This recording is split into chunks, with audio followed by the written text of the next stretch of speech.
So, Mr. Mayor, under the Council's procedures for debating motions, once you reach 20 minutes, the debate on the motion should end.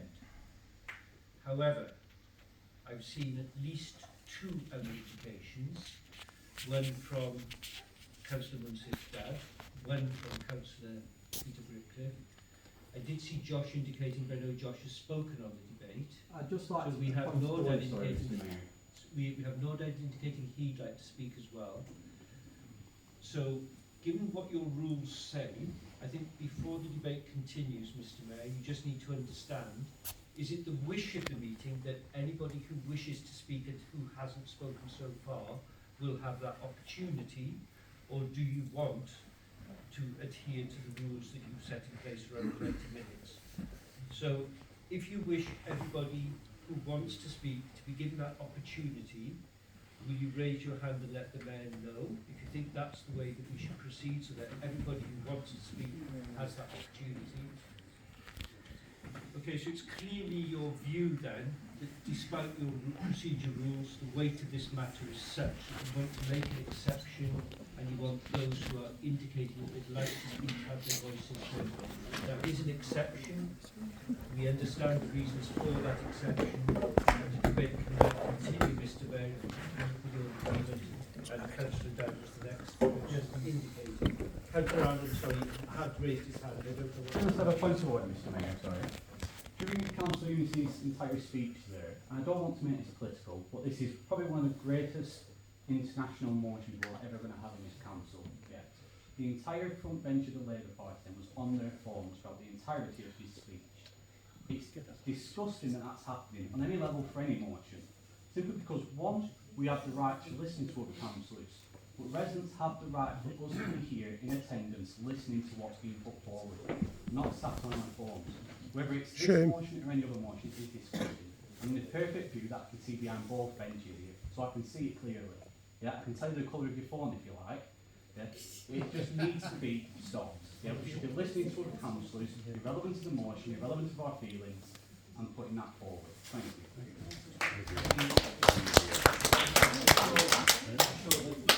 Winston will be able to reply to that point as well as he addresses the council. Yes, thank you. First of all, as far as Councillor Josh Allen's person concerned, the phone was used to communicate to our members. It's not to actually communicate outside this meeting. It's irrelevant. I'm sorry, it's irrelevant. You can listen to it. Can you understand to what, Councillor? So the communication was between our colleagues. Okay, so it wasn't the outside link. First and foremost, I'd like to make it clear that the Hyndburn Labour Group supports ceasefire. Hyndburn Labour Group was the first group at first opportunity in November's meeting to make a statement here in this chamber to say that we want an immediate ceasefire. I read the statement on behalf of the Labour Group for an immediate ceasefire. Secondly, in the June's full council meeting, we supported the ceasefire through the motion which was presented by Councillor Moon. Fully the motion. We actually made a slight amendment was taken on board.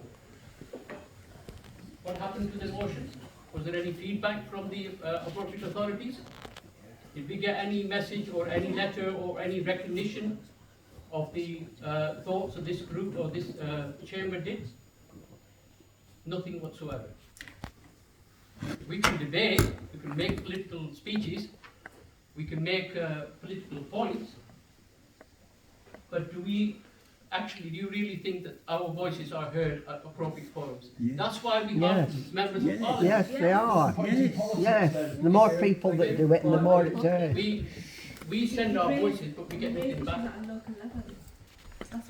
This is why we have local MPs who we need to pressurise. Our local MPs, our voice at the appropriate forum. That's why we elect them. That's why we send those people to the appropriate forums to raise our voices. Have we got any feedback from that individual? No. When the voting came, when the crunch time came in Parliament, our MP and our thoughts, and many of you I'm sure must have contacted our MP. Did our MP go and raise the voices and air her views of your satisfaction? She abstained. She went and said one thing to the constituents, but she went and did another thing at Parliament. Why wasn't she there? Why wasn't she there? Mr. Mayor, please can you... 1 second. Can we just have one conversation? I know you like to talk, but obviously it's okay to talk, but give me your opportunity so you can talk for that time. Did we hear anything? No. This motion, as far as ceasefire is concerned, we do support the ceasefire. As I said, we were the first party to actually call for a ceasefire. But this motion is not just a ceasefire. There are various things in this particular motion that I like, I can support, and will support. But there are some things here that are not in our remit. What? We can't actually... What? Such as what? First of all, what was in this that we can't support, it says here,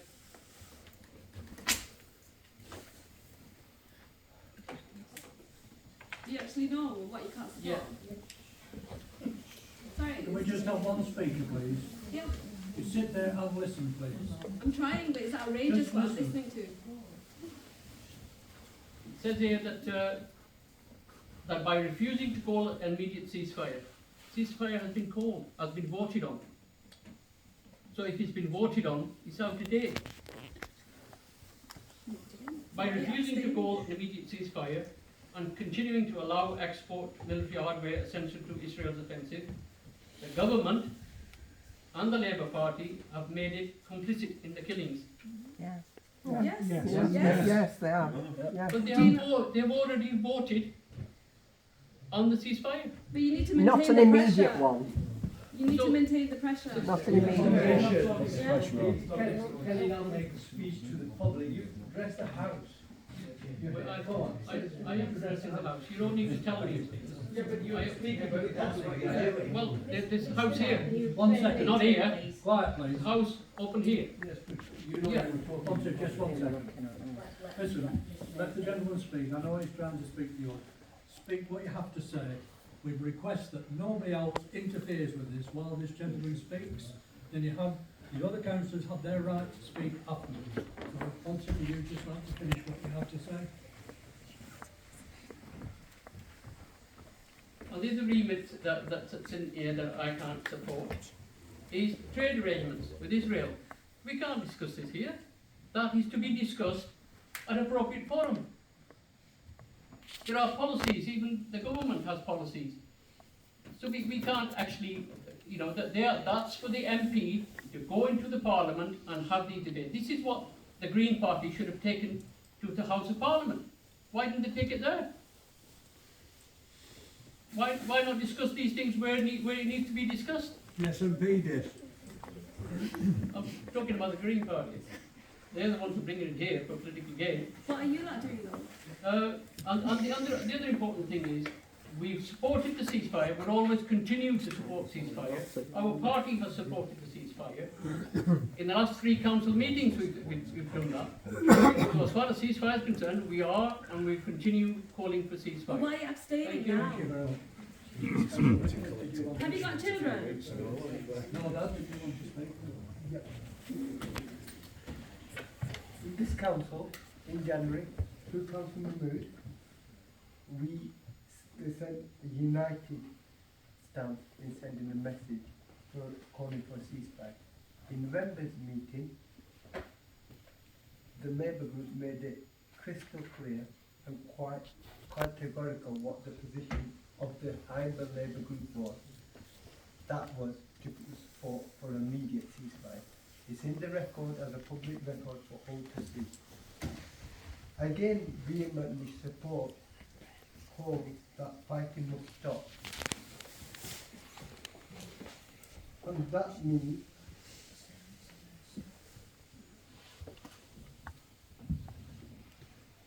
that is means that it's observed by all sides. And also we must campaign for a sustainable peace process resulting in a two-state, viable two-state solution. And that has been my consistent position. Not today, not in January, not in November, but consistently when I've been in this parliament. That is something I've always championed. And that's for all to see through, and it's quite open.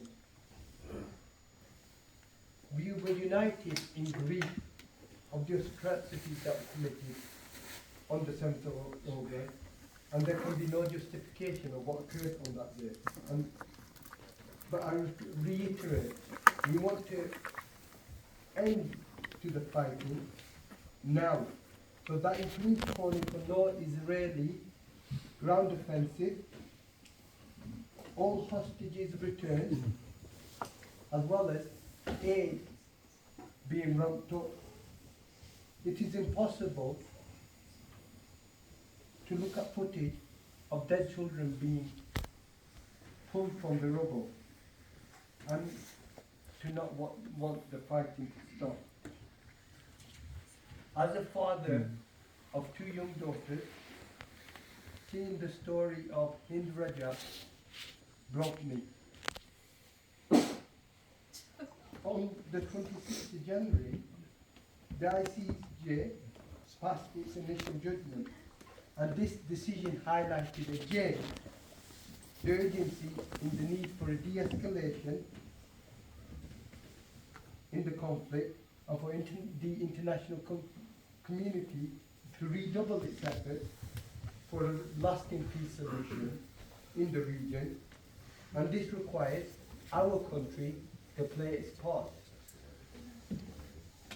I know from my experience as someone who's led delegations to Bosnia and Herzegovina and visited Srebrenica numerous times as part of government delegation, the scars of war are left long after the fighting stops.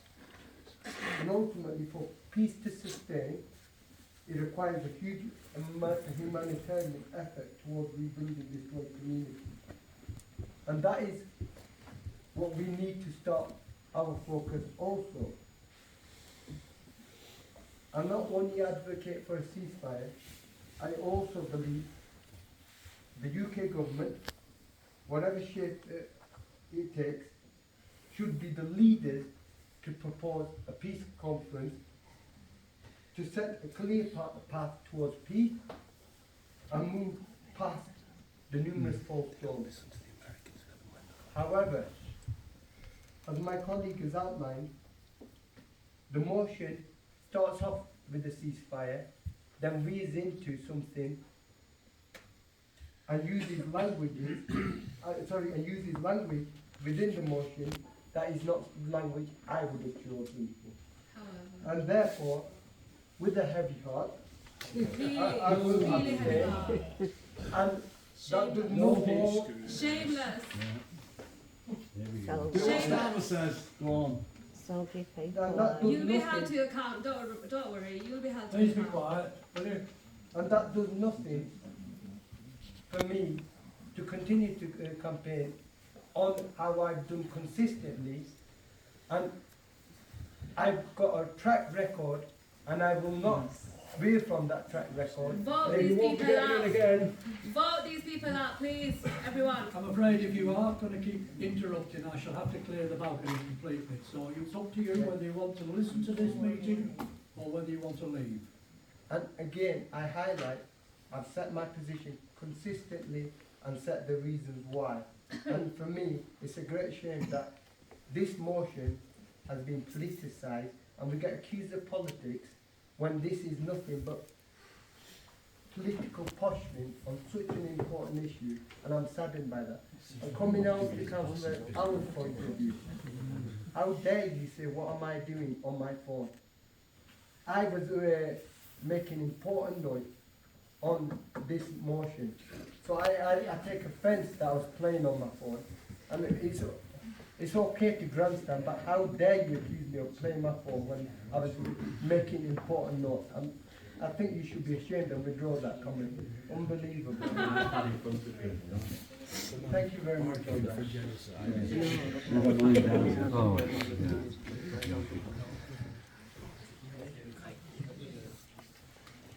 So we can see, just so you know, Councillor Eunice, we can see you indicating, but we know you've spoken already.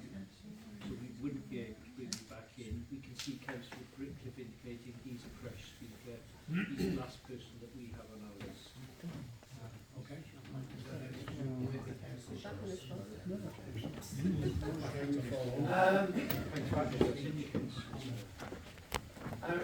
I just really cannot understand Labour's attitude on this motion put forward.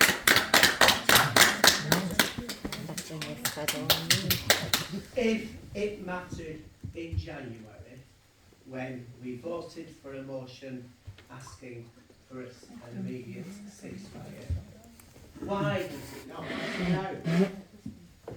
What exactly, because you were so vague, what exactly do you object to in the report? What is the real reason for your abstention, Councillor Dan? I understand you have already been censored. Is this because you really want to abstain, because you want to save your skin? And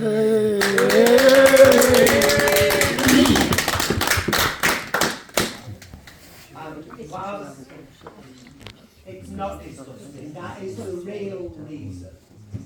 That's the real reason. And I'd like Councillor Aziz. Councillors, please. Whilst it will be a free vote amongst Conservative councillors, I cannot support the genocide that is going on in Gaza. And I'm very happy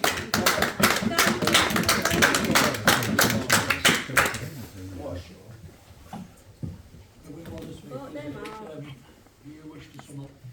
I do, thank you very much, Mr. Mayor. I will be brief.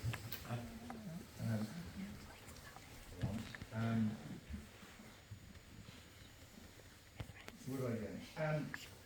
I'm going to tell you a story with your indulgence. It'll be a very quick story, and it's a very personal story, okay? Because it's my story. It's about me. So as all of you probably know, I come from Northern Ireland, beautiful place that is. I am by faith a Roman Catholic. That means I'm part of what's called the Nationalist Community in Northern Ireland. If you don't know the history. In the town I grew up, and this is probably what you don't know, is the town I grew up, we were an extremely small minority. There was mostly in this town. Because we were a minority, it meant that we were told where we were allowed to live. We were told what jobs we were allowed to have. We were told what streets we were allowed to walk down. We were told what bars we were allowed to go in.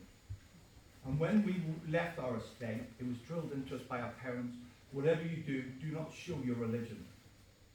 Because if you showed your religion, you're going to get beat up. And even worse at times. Because friends of mine, one colleague I went to school with was kicked to death because of his religion. But I accepted it. I did not speak up. I did not stand up. I stayed silent.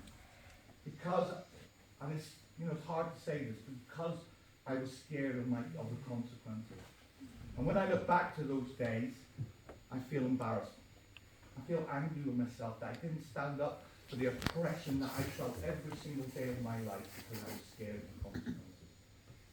And what I'm asking today, and I know I'm asking a lot of maybe the Labour Party, is that I know that this is difficult for you, and I am so thankful for Councillor Colin, Councillor Parkins, and Councillor Abdul. And I know it's difficult to go because you may have to defy your party with. I know you may have to defy your party, and I know you may have to actually defy your leader, Sir Keir Starmer. We brought through, by the way, a watered-down ceasefire that was pushed on the speaker by a conversation you had in the back room. We all know of that. Okay? So I know it's difficult, but please do not look back on this place at this time and think to yourself and have the regrets that I have now, that I didn't stand up to oppression. And if you vote against this motion tonight, or if you abstain, because abstain to me means you don't care either way, okay? Then what you're doing is, you're not speaking out like I didn't speak out. You are staying silent against the tens of thousands of innocent people lying dead in Gaza. The 25,000 women and children lying dead in Gaza. You're not speaking out against the starvation of 2.2 million people who are being starved of food, electricity, water, medical supplies.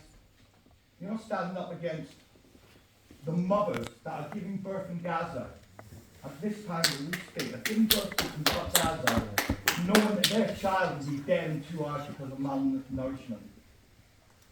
You're not speaking up against oppression, like I did not speak up against oppression. And you know what? What's more important, your political career or stand up against terrorism? The reason why we brought this motion here tonight is because we have gone beyond January, we've been beyond February.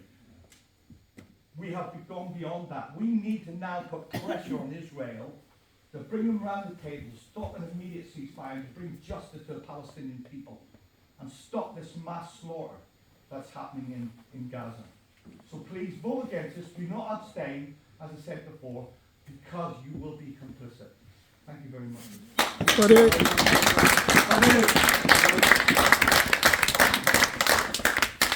Councillors, we're ready for to take a vote on a show of hands. Get off your phone. Can I have a show of hands all in favour of the motion by councillors?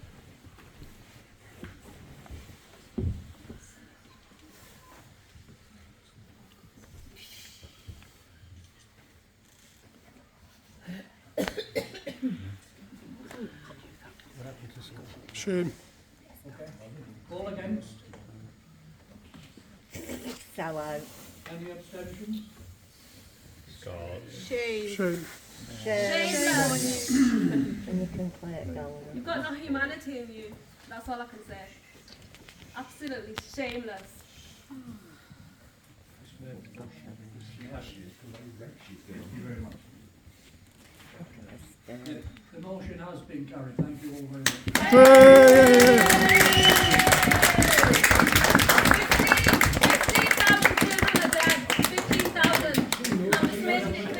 15,000 children have been massacred, and these people sit there abstaining. Absolute disgrace. Absolute disgrace. You're playing politics with people's lives when women are having to give birth without any anaesthetic. And I can tell you, because I work in that field. You've got the vote tonight. It's been carried. Yeah. Right. Let us It's just carry on unbelievable now. that We these need to people carry are the on ones now. that are representing Tonight. us, though. I have to just Thank make you. that point clear.